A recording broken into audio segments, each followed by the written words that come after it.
जय हिंद दोस्तों। आज हम बात करने जा रहे हैं कि आने वाले अगले 5 महीने का प्लान क्या होगा हमारा। ठीक है।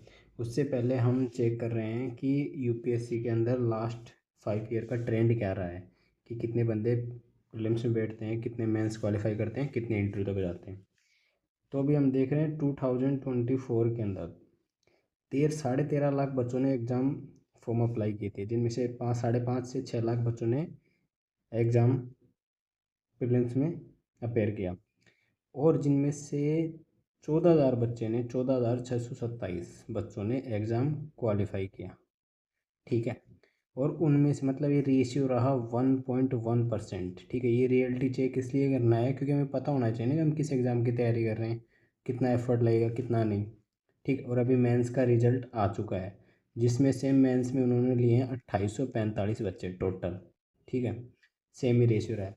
फिर 2023 के अंदर 13 लाख बच्चों ने फॉर्म अप्लाई किया था।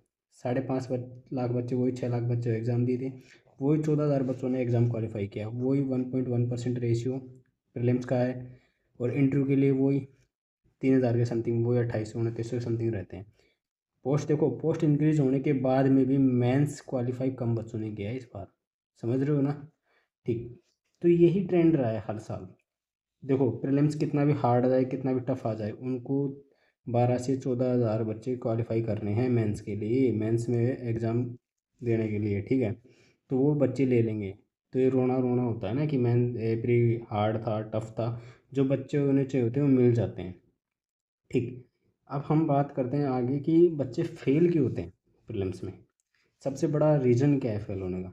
देखो, ये कुछ मैंने फाउंड आउट कर रखे हैं। फर्स्ट पहला है कि फर्स्ट अटैम्प्ट, नए नए बच्चे आते हैं, कोई सबसे पहले सोचते हैं कि यार फर्स्ट अटैम्प्ट के अंदर ही मेंस, इंटरव्यू और रैंक। ठीक है। ये उनकी एक अप्रोच होती है कि जो कुछ करना है इसी में करना है। ये साइकोलॉजी हटाओ। ठीक है। आप उन रिसोर्स से मतलब अवेलेबल नहीं हो जो हर बंदे के पास हैं। ठीक है। हर एक आज के टाइम पे एक सोर्स मतलब मिडिल क्लास फैमिली से बिलोंग करते हैं 90%। 10% जो भी हैं यूपीएससी के, वो अलग ही रेंज में आते हैं। ठीक। फिर दूसरा है सोशल मीडिया।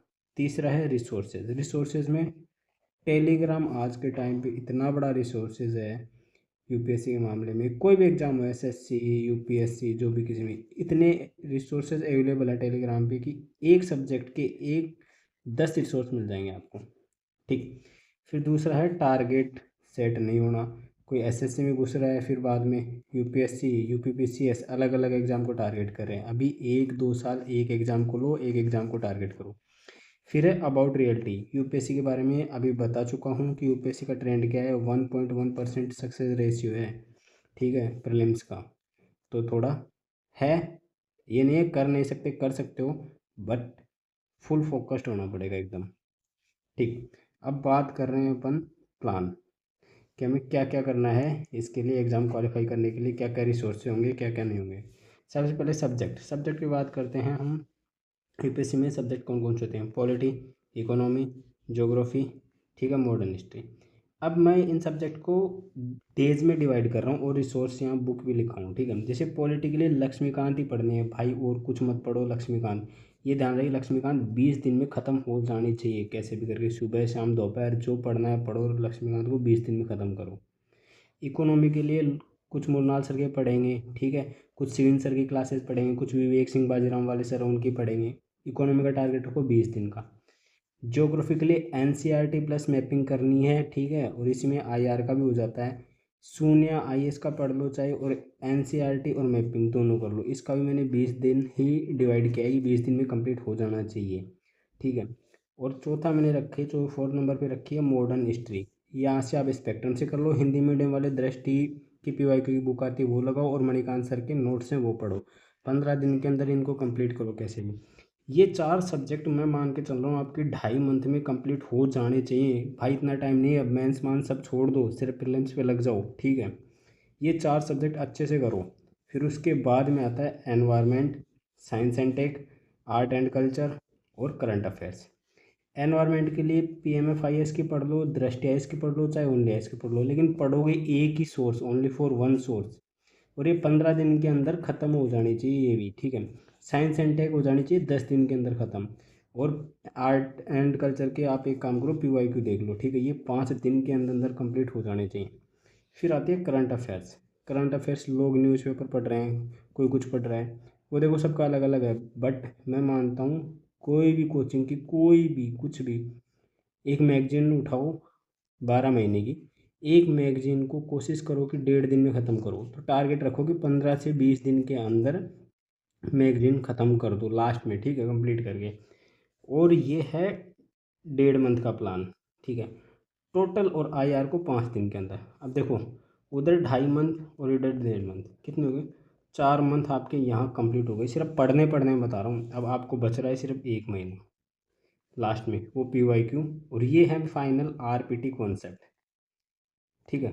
फाइनल सिलेक्शन का यही एक तोड़ है और कोई सिलेक्शन नहीं है। RPT, R मतलब रिवीजन, P मतलब PYQ, T मतलब टेस्ट। जितना रिवीजन होगा उतने PYQ करोगे, PYQ से टेस्ट होगे, उतना ही फाइनल सिलेक्शन पक्का होगा आपका, ठीक है। फिर अब हम आगे बात कर रहे हैं कॉम्बिनेशन ऑफ सब्जेक्ट, मतलब 2 सब्जेक्ट को आप साथ में लेके चल सकते हो, जैसे पॉलिटी और इकोनॉमी को साथ में ले लो, ठीक है। ज्योग्राफी और एनवायरनमेंट को साथ में कर लो, modern history and science and tech को साथ में कर लो। ये कॉम्बिनेशन मैंने बना के दिया है, ऐसे कर लेना, साथ में ले लेना। फिर आता है डे वाइज प्लान, ठीक। इसमें डे को आपको 2 डिवाइड में बांटना है। पहला क्या है, 2 सब्जेक्ट लेनी है, 3 आवर्स, जैसे पॉलिटी पढ़ लिया आपने 3 आवर्स, फिर 3 आवर्स ज्योग्राफी पढ़ ली, ठीक है। फिर उसके बाद में CSET हाई अभी से 1 जैन से लग जाना, 90 मिनट मतलब 1.5 घंटा, ठीक है। पर डे CSET करोगे तभी कुछ होगा, वरना नहीं होगा कुछ भी, क्योंकि अब CSET पता है ना कैसे आ रहा है, हल्के में नहीं लेना है।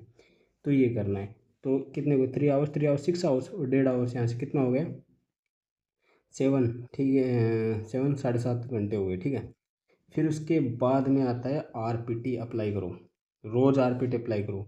रिवीजन 2 घंटे, जो ये पढ़ा है 1 1 घंटे 2 घंटे रिवीजन करना है, 1 घंटे PYQ लगाना है उसी सब्जेक्ट के जो पढ़ा है, और फिर 1 घंटे 25 से 30 क्वेश्चन टेस्ट देने हैं जो सब्जेक्ट पढ़ा है उसका। ये फॉलो नहीं करोगे सिलेक्शन नहीं होगा, ये फॉलो ही करना पड़ेगा। RPT ये कॉन्सेप्ट फॉलो कर लो अपनी लाइफ में और सिलेक्शन ले लो, दैट इज़ फाइनल। ये हो गया आपका डे वाइज का प्लान। अब एक रियलिटी है UPSC की, ठीक है। यूट्यूब पे 1000 वीडियो मिल जाएंगे आपको कि 5 महीने में प्रीलिम्स कैसे क्वालिफाई करें, कैसे नहीं करें, क्या क्या सब्जेक्ट पढ़े, ठीक है। आप ये वीडियो भी देख लोगे, किसी और का वीडियो देख लोगे, फ़ायदा इसी में है, एक सब्जेक्ट एक रिसोर्स और मल्टीपल रिवीजन, ठीक है। इसके अलावा कोई ऑप्शन नहीं है। और RPT कॉन्सेप्ट अप्लाई करना है, ठीक। CSET के लिए क्लासेस चल रही हैं, चला दूंगा।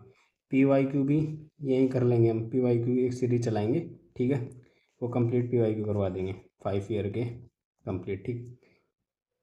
कुछ मत करो, अब एक ही काम करना है, उठना है और काम पर लगना है, समझ रहे हो। बैठने से कुछ नहीं होगा, सोचना नहीं है, डे ड्रीमर नहीं बनना है अब, ठीक है। ड्रीम नहीं देखने, सपने नहीं देखने, अब काम करना है। बस यही बोलूँगा कि वीडियो 1000 हैं देखने के लिए, बट ये है कि फाइनली 1000 वीडियो देखने के बाद में भी काम तो खुद को ही करना पड़ेगा, खुद को ही लड़ना पड़ेगा, और कोई ऑप्शन नहीं है। There is no other option, ठीक है। तो कल से स्टार्ट करो, और 2024 जैसा भी गया अच्छा गया है, ठीक है, आपके लिए सबके लिए, और बधाइयाँ हो। और 2025 के लिए हैप्पी न्यू ईयर एडवांस में, ठीक है। Happy new year. और 2025 आपके लिए बेस्ट रहे, बेस्ट से बेस्ट जाए, और अपना एक 100% दे दो कि यार है डू और डाई है ये 5 मंथ, ये मान के चलो अपने लिए कि डू और डाई की सिचुएशन है, या तो कर दो या कुछ कर जाओ बस अब लाइफ में, ठीक है। ओके, जय हिंद।